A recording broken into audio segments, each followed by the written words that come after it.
Hey there, my friend. Hope you're having an amazing day and week.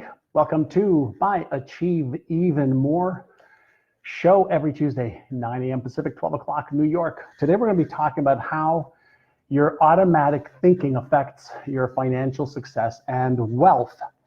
And my first question for you is a really easy one, but a lot of people don't get accurately. Hey there, Bob Donald.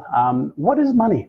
There's your first question. Let's do a little audience participation. What is money? Type in right now, what is money? A lot of people, I have my wallet somewhere else.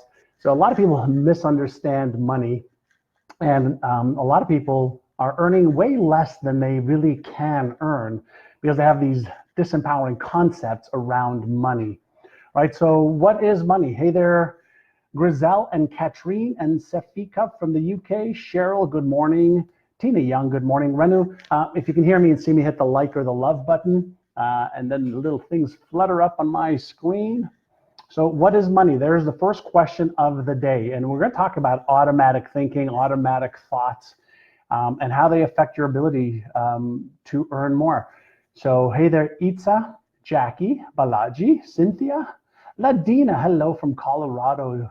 Julie Byrne, good morning. Kent Davis from Colorado also. So again, if you can hear me and see me, hit the like or love button and tell me, what is money? Let's start with what is money before we get into automatic thinking and what that is, and a little bit about how our brain works. And Vanessa, can you bring me my brain from over there, please? We're going to talk obviously about the neuroscience of money, the neuroscience of success.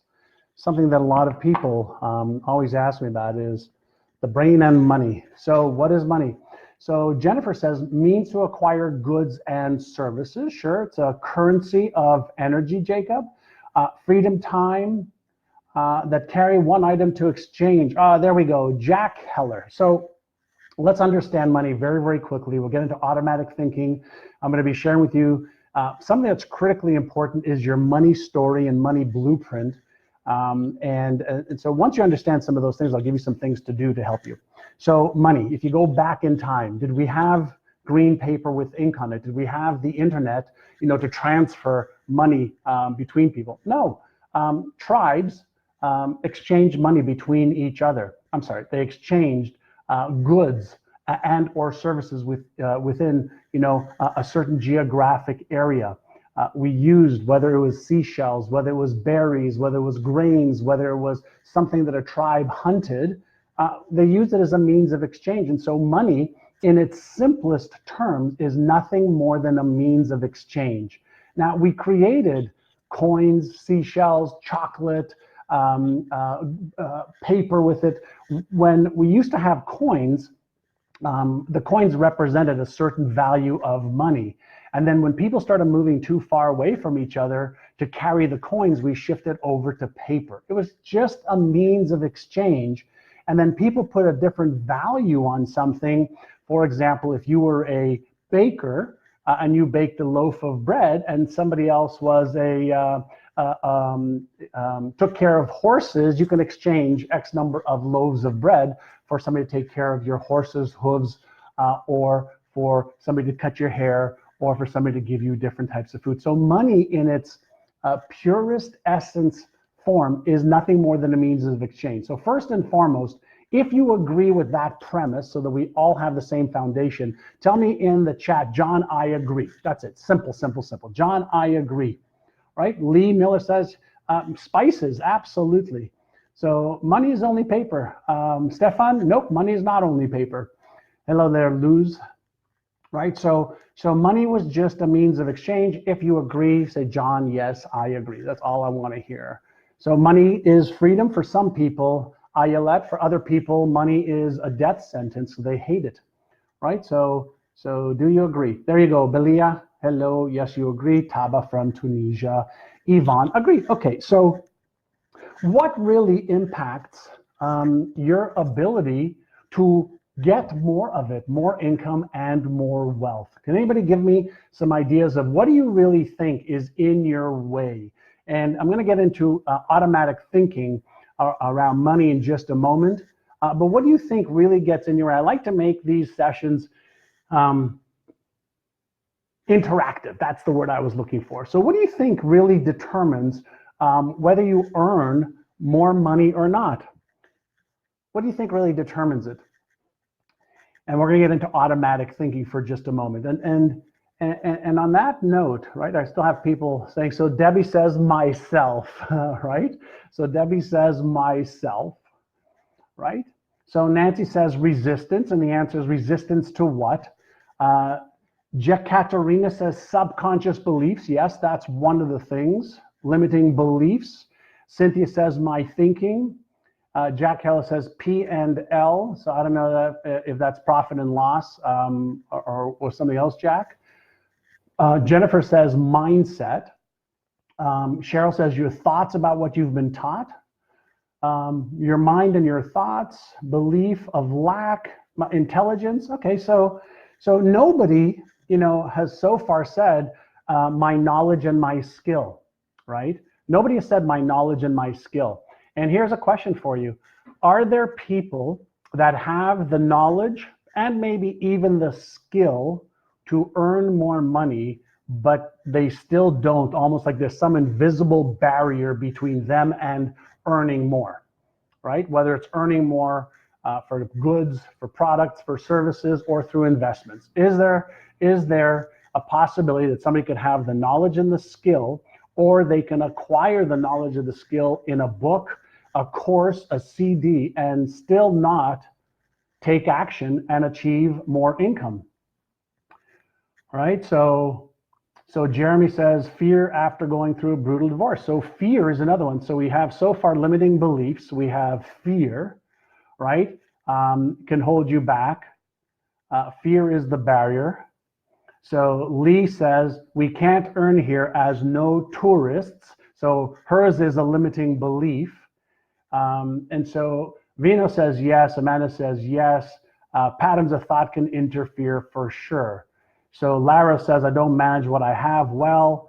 How will I manage growth? Okay, so all of these things that you're all talking about and sharing with me are something that's going on in your brain. So here's a question for you. So old patterns, no self-confidence. So we have fears, limiting beliefs, self-confidence or self-esteem, self-worth, right? Possibly a lack of knowledge or skills. So there are 4 things that hold us back.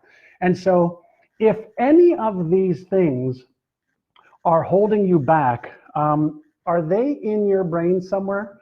Are those patterns that are in your brain somewhere? Well, of course they are. Of course they are. And so what happens, and this is the part that, whenever I work with my private clients or I have my events, one of the things that we dive deep in on is how do you identify which 1 or 2 or 3 or 4 are holding you back, and then how do you create a plan to get out of there? So I want to ask every one of you, think about this for 2 or 3 seconds. What are limiting beliefs and where did we get them? Where does fear come from, and where did we acquire those fears? And where does low self-esteem or lack of confidence come from? Type in your answer, whichever one you think you'd like to answer. All right. Hi there, Dave. All right. So where do they come from? Where do they come from? Right? Because here's a question for you. When you were born, you had a brain. There were no beliefs that you were born with. You weren't born with any fears. You weren't born with any self-image or self-esteem or self-confidence or a lack of it. So where did they come from? So Ayelet says society, childhood, everyone around us, everyone. Lisa from childhood. So a lot of you agree that it's childhood, conditioning, other people. Yeah. So how many of you understand how the brain formulates beliefs or habits or thoughts? Do you understand the process by which our brains, when we are born, we don't even have the ability to see, right? We have the ability to hear, but we don't have the ability to see. We don't have any meanings that we've given anything. We don't know the world yet. Yes, we're born with some genetic predispositions. We're born with, our autonomic nervous system, our digestive system, our cardiovascular system, our endocrine system, our nervous system. We have 11 different systems in our body that operate automatically because of the genetics, that have created these operating systems that operate without your awareness. So when you and I are born, and our parents, our teachers, our brothers, sisters, the things that we see on television enter into our consciousness through what we see, what we hear, and what we experience. Our brain creates these neural connections. So imagine that my fists are cells, okay? So we have 100 billion of these when we're born, cells. At the end of every cell, there are something called dendrite spiny protuberances, right? You've got the synapse, and then you've got these dendrite spiny protuberances, and they're just filtering around like this. Every time we hear, see, smell, taste, touch, and experience, these tiny protuberances connect, and they formulate a little bit of a bond or band. And so if we have these positive experiences, these empowering beliefs around money, around ourselves, around what to fear or not, these networks formulate between the age of 0 to 3. We're in the imprinting years, 3 to 7, the modeling years, 7 to 12, the experiential years begin. And we start to formulate these neural networks. Initially, it's happening in our consciousness, but then with time and repetition, it moves from our consciousness to our subconscious. And so a belief around I'm not good enough, not smart enough, not worthy enough, money is easier, money is hard to achieve, I'm too young, I'm too old, I'm too Asian or too Caucasian, I deserve to earn more money or not. Those are nothing more than neural patterns in the brain that have been reinforced and moved into the subconscious mind. And part of what people don't understand is when I talk about, as I did in the title, how does automatic thinking or automatic thoughts impact your financial success and wealth? Once your subconscious mind is conditioned and programmed, it really doesn't matter what you consciously want. Your thoughts, emotions, feelings, sensations, and behaviors that cause your results line up with your subconscious conditioning. So your automatic thinking, if you think that you're too young or too old, the market's not good for you, it's really hard to earn money, I don't have the knowledge, I don't have the skills, whatever your limiting belief is, or if you have a subconscious fear, somebody write this down. All fears are based in subconscious reactions. So when we grow up and we learn things, taking risk is dangerous. If you lose money, you won't be comfortable and you may not be able to recover. If I try this and it doesn't work out, I might be embarrassed or ashamed or ridiculed and judged. All of those beliefs are part of your subconscious memory bank. And when you want to take action to earn more money, to acquire wealth, to invest, to learn something, the first thing that your brain does is it goes into the memory bank and it says, what information, what neural network is in here that could cause me any pain, suffering, emotional suffering, mental suffering, financial suffering. And that then automatically triggers a thought. So we have between 35,000 to 50,000 thoughts a day that are percolating up from your subconscious based on the neural network and the patterns that you've accumulated over the last 30, 40, 50, 60, 70 years. And so all of your automatic thinking, not your deliberate thinking, because I can say to you right now, can you think of a time where you felt empowered to earn more money and wealth? You say, yeah, I've thought about that and I can actually think about that right now.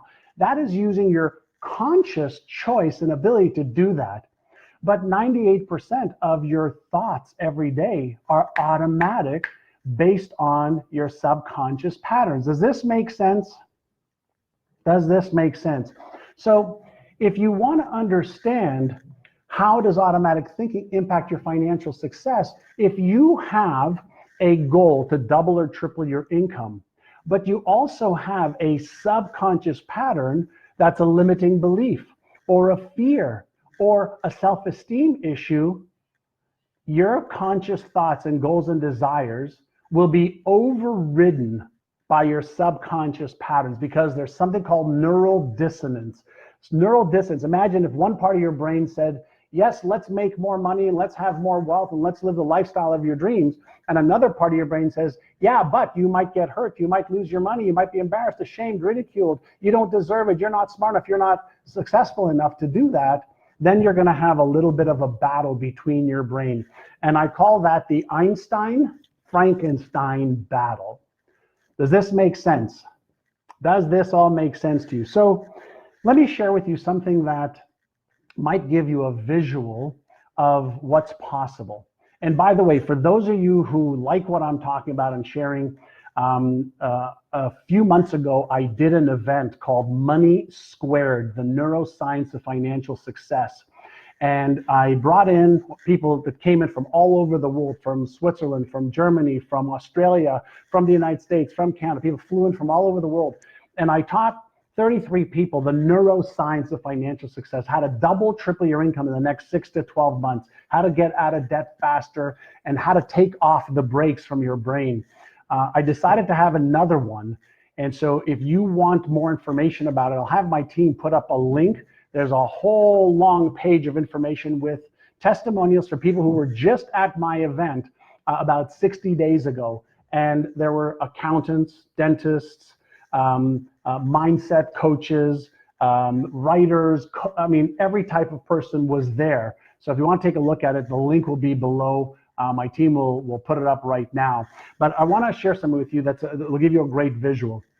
Imagine if you had a Mercedes-Benz or one of your favorite cars. It doesn't matter what it is, a Tesla, a Mercedes-Benz, an Audi, it doesn't matter. A car that could go 200 miles an hour.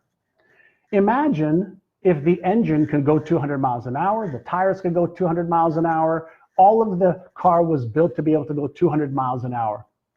Back in the 60s, the car manufacturers in the 60s and the 70s put something on the engine of the car called a governor. Does anybody know what a governor is? Does anybody know what a governor is? Does anybody know what a governor is? I'm going to take a look at this.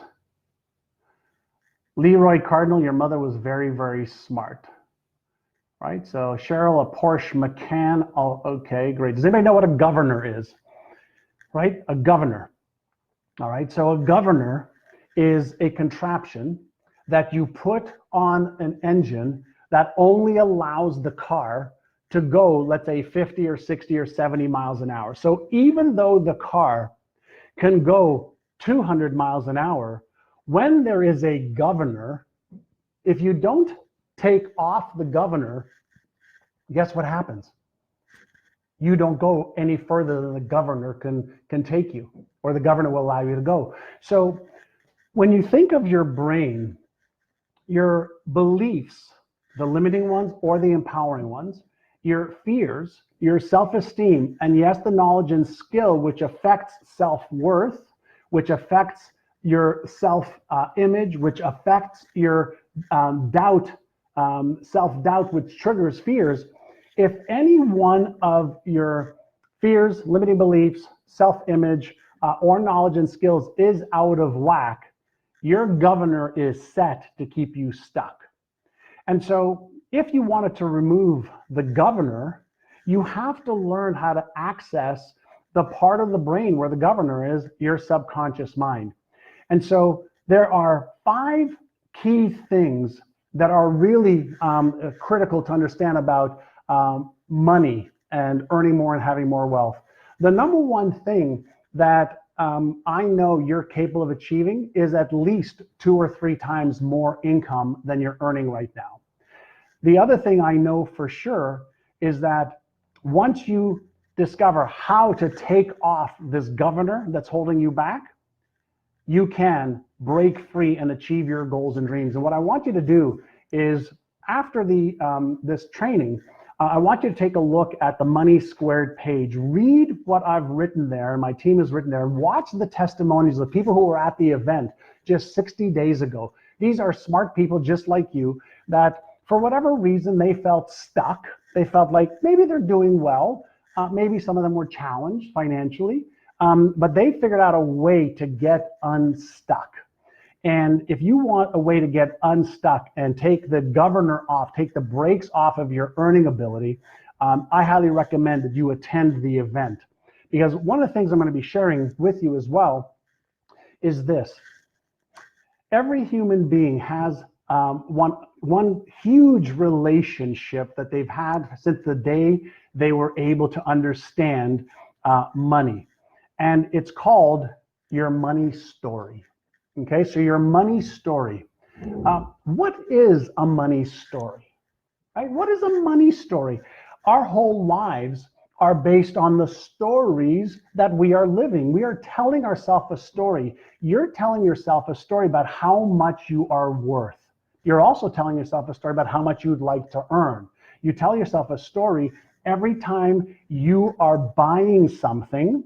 Okay, you're voting, you're buying with your money story. The things that you purchase, the amount that you spend on a TV or a hotel room or an airplane ticket, or a trip, the type of shoes you buy or don't buy, the t-shirts or dresses or suits that you buy are all based on your money story.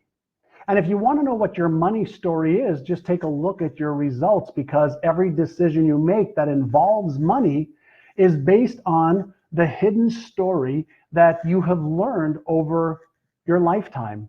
And so what happens with a lot of people is they match their external world with their internal blueprint or their story. And so if you want to take control of your financial abilities, then you've got to understand your money story. And hi there, Wendy Walker, right? You've got to take care of your money story. And your money story is everything to do with every decision that you're making every single day. Now, what do you think impacts your money story? Do you think your beliefs impact your money story? Of course they do. Do you think your current habits impact your money story? Of course it does. Do you think your current self-worth and self-esteem impact your money story? I want to share a story with you about a client of mine that came to an event of ours. His name was Tom, and Tom is a tattoo artist in a small little town called in Idaho. And I'd never met Tom before. And Tom was a successful tattoo artist, and he was earning the maximum amount that he could earn in his tattoo. He was working 6 days a week, busy 8, 9, 10 hours a day, making a really good living, but he was stuck financially. And when he came to my event that I was doing, he said, I can't work any more hours.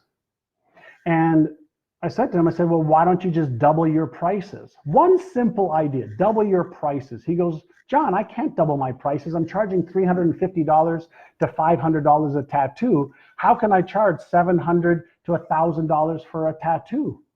I said, because Tom, you're an artist, and people don't buy tattoos. People buy how a tattoo will make them feel, and people will buy, okay, the feeling that you can give them with your amazing art, and they will gladly pay you $700 to $1,000. And he hesitated and fought me for almost 2 days of the event. Finally, at the end of the event, Tom was, okay, I'm going to give it a try. Guess what? Within 3 months, Tom had doubled his income because he doubled his prices. And what happened? He started getting people that he didn't have before that thought he was too cheap and didn't want somebody at $350 because they didn't think the quality would be high enough. And so all we had to do with Tom was shift a belief and a paradigm of what he was holding on to that was keeping him stuck. And then guess what? He came back to me a year later, says, hey, I'm stuck again. What should I do? I said, great, now change your paradigm again. Now hire somebody else to work for you, pay them a certain amount and keep the rest. Well, guess what Tom did? He did that again. So here's what happens. When you change the story, what your brain sees, what you feel, and what you experience changes, but more importantly, what you do changes.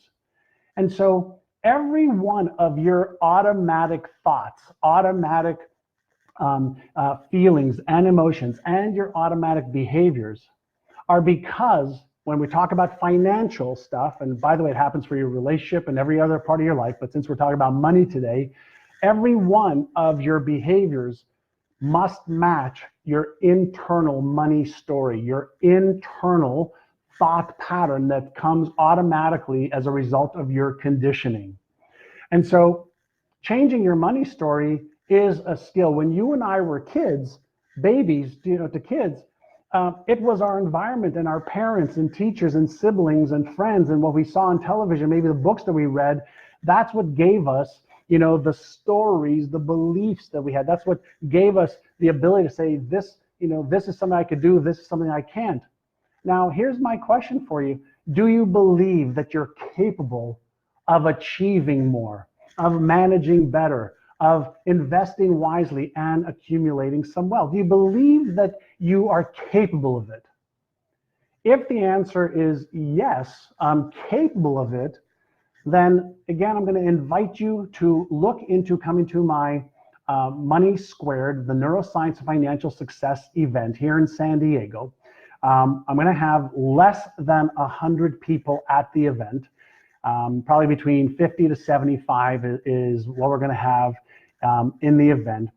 It gives me a lot of time to work hands-on with each individual to make sure that they leave with exactly what they want. And my goal is to help you.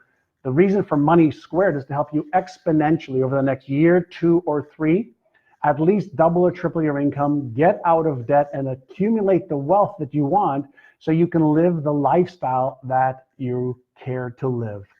All right, so there's a little bit about how automatic thinking and your beliefs and habits impact your income and wealth.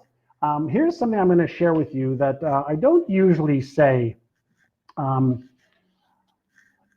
Many of you are caught up in being professional information gatherers, and you gather information, but you don't take action, inspired action enough to achieve your goal. So I want to invite you to stop taking in more information and ask yourself a question. What can I do?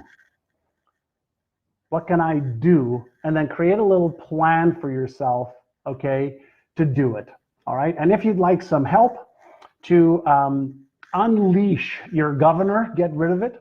If you'd like some help on exponentially growing your income and your wealth, then consider coming to the Money Squared event. The links are below. My team's been putting it up there. I see it. And if you've enjoyed this and learned a lot, great. Hit the like or the love button and take a look at the event that we're having.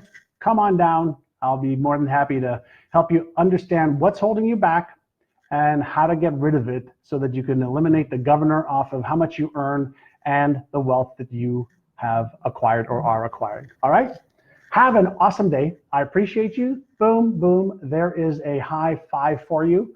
And I want to remind you that it's the action you take that creates the results in your life. It's also the action you don't take that creates the results in your life.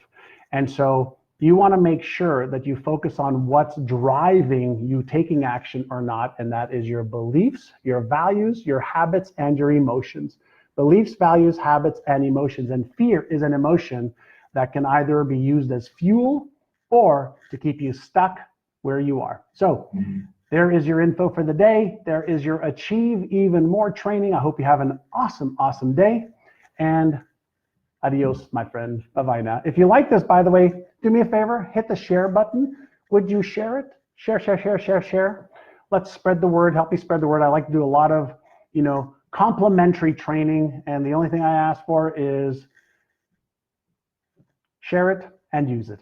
Thanks so much. Have a great, great day.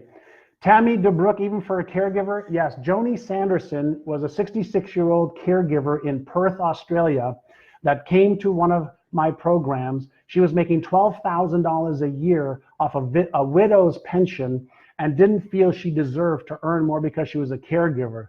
By applying what I taught her, she went back to Perth, Australia, to her little hometown, okay, in the outskirts of Perth, and started making $75,000 a year and starting to travel with her kids and her grandkids. And then she started teaching what I taught her to other people in her community. So it doesn't matter what industry or business or career you have, whether you have a job or a business. If you get the mindset right, everything follows through from that. Okay, bye everyone. Thank you, Adriana and Ayelet and Vignesh and Cheryl, Manor, Kay Naveen, Cheryl, Barber, thank you for sharing. Natalia, you're welcome. Rossi, Piras, thank you. Charlotte, thank you. Manor and Ruben and Leroy Cardinal, thank you so much. Have an amazing day, everyone. Bye-bye.